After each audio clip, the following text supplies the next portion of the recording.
Hello, Professor Dugan. Jason Bergeron here again. As you are aware, I'm a senior in the criminal justice program here at the University of Oklahoma. I feel very fortunate that I've got you as my instructor for the final capstone. Um, you've been a tremendous help and have helped build confidence in me and what I was doing. Like we spoke about on the phone during the prospectus course, the courses I had taken previously here at Oklahoma, I didn't realize how many mistakes I'd been making on papers that wasn't necessarily getting pointed out by other instructors.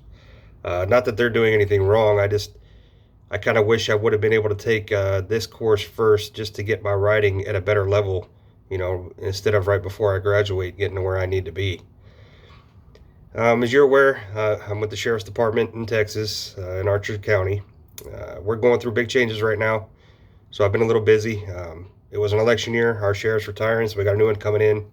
There's people leaving that aren't going to stay, and so things have gotten a little bit busier, but I've been fortunate enough to be able to do things while I'm at work on lunch break when there's not calls going on.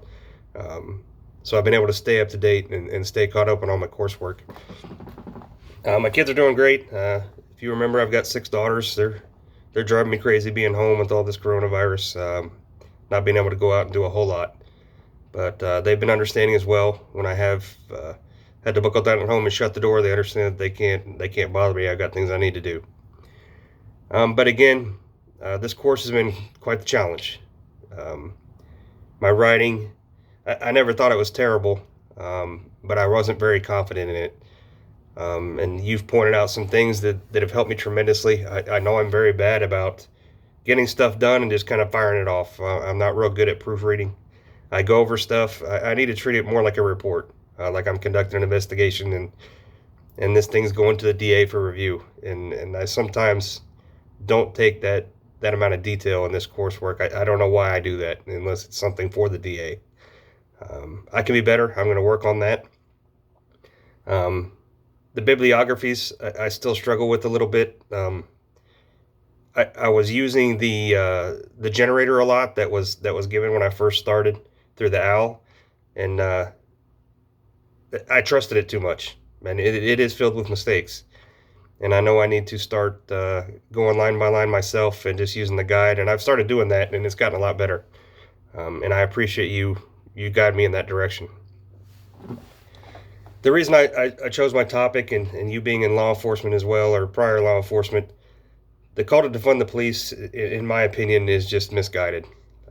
The research I've conducted so far, and of course you're going to find counter research, and if you're a good interdisciplinary researcher, you're going to include that in your paper, which I have. But the majority of the research I found, it just proves the opposite. Police nowadays are asked to do so much more than we were initially designed for. We're asked to be counselors and therapists, and trying to handle people's kids who aren't able to get them to do things themselves. When I go to calls like that, I've got to explain to a parent there's only so much I can do. Unfortunately, it's your job to handle these things. There's not a lot I can do about it. But we shouldn't be there for things like that to begin with. That's why some of the research I saw where they talk about adding more social workers and things like that, that can be an option, but that has to be after police involvement. If you start sending social workers and people like that to 911 calls, bad things are going to happen. As you're aware, and many of us in law enforcement are, you never know what's going to happen on these calls. And that's what I intend for my research to show, is that we need to give the big picture of this call to defund the police. I understand the need for it in some people's eyes, but hopefully cooler heads will prevail, and we can get a bigger picture of what's really going on, what is needed.